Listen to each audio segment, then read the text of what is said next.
Mitigasi banjir di Sumatera dilakukan melalui reboisasi, sistem peringatan dini, serta pembangunan tanggul, drainase, dan kolam retensi. Edukasi kesehatan juga penting agar warga siap evakuasi dan mampu mencegah penyakit saat banjir. Penggundulan hutan di hulu Sumatera meningkatkan risiko banjir. Tim kesehatan, BPBD, dan perangkat desa segera berkoordinasi, menyiapkan evakuasi, dan menetapkan status siaga. Beberapa hari terakhir, wilayah Sumatera mengalami curah hujan dengan intensitas tinggi secara terus-menerus. Kondisi ini menyebabkan debit air sungai meningkat hingga melampaui kapasitas normal. Daerah dataran rendah yang berada di sekitar bantaran sungai mulai mengalami genangan air secara perlahan. Pada pukul 3 dini hari, hujan deras masih berlangsung dan menyebabkan aliran sungai utama semakin meluap. Memasuki pukul 4:30, air mulai memasuki area permukiman warga dan merendam akses jalan utama. Situasi semakin memburuk pada pukul 5 ketika rumah-rumah warga mulai terendam dengan ketinggian air mencapai setengah hingga 2 meter. Warga mulai melakukan evakuasi mandiri sambil menyelamatkan anggota keluarga dan barang penting. Pukul 6:15, tanggul utama dilaporkan jebol sehingga banjir meluas ke beberapa titik pemukiman dan area ekonomi masyarakat. Jalan utama rusak dan sebagian akses transportasi terputus akibat derasnya arus banjir. Melihat kondisi yang semakin darurat, Tim SAR dan BPBD mulai tiba di lokasi pada pukul 7 untuk melakukan pencarian dan penyelamatan korban. Proses evakuasi dilakukan menggunakan perahu karet menuju titik aman dan posko pengungsian. Jalur evakuasi aman, pertahankan posisi.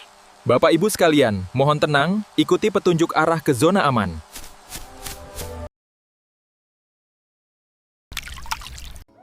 Pada pukul 7:30, posko pengungsian resmi dibuka untuk menampung masyarakat terdampak, terutama kelompok rentan seperti lansia, anak-anak, dan ibu hamil.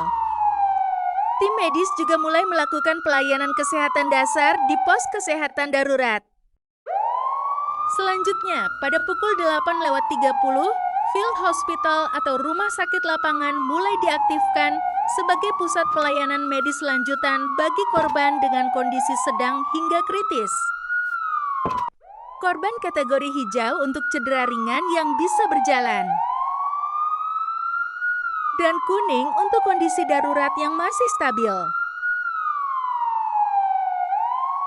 Sementara itu, korban kategori merah mendapatkan prioritas penanganan utama karena kondisinya kritis dan mengancam nyawa. Bagi korban yang tidak dapat diselamatkan, dimasukkan ke dalam kategori hitam untuk kemudian dievakuasi ke posko postmortem. Pasca banjir besar di Sumatera, data korban ditampilkan dalam dashboard yang menunjukkan korban selamat, luka sedang, kritis, hingga meninggal dunia. Memasuki fase pasca bencana setelah banjir dinyatakan surut, fokus penanganan beralih pada pemulihan wilayah terdampak. Tim kesehatan bersama masyarakat mulai melakukan pembersihan lingkungan untuk mencegah wabah penyakit, perbaikan fasilitas sanitasi yang rusak, serta memberikan layanan trauma healing bagi korban terdampak. Seluruh lintas sektor diharapkan siap bersinergi secara taktis.